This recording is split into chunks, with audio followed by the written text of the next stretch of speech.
If you're a designer or business owner, you've probably realized that Canva is now offering printing, and you've probably been curious about checking it out.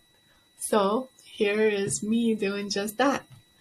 I created my business cards in Canva. That was also a first. I've never used bleeds and crop marks with Canva before. I've only used it for my digital designs.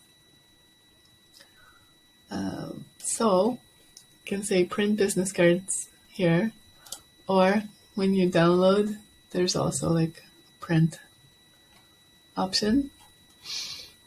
So when you go to print business cards, it actually does a cool preview for you where it shows the cut line. So we go double-sided. Yes, the pricing is phenomenal. I'm sure it's going to go up as they keep growing their reputation as a printer.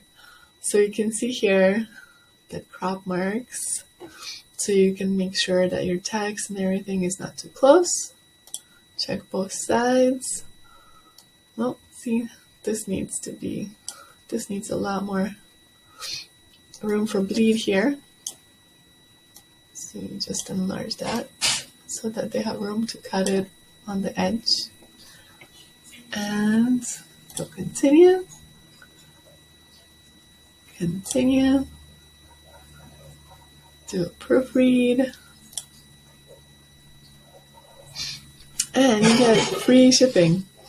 So I've actually already done this, and they have already arrived, and they took very little time, even though I'm all the way in Canada. So, and Canva is a Australian company, so I'm really curious how they accomplished this. It's amazing. But let's do the unboxing now.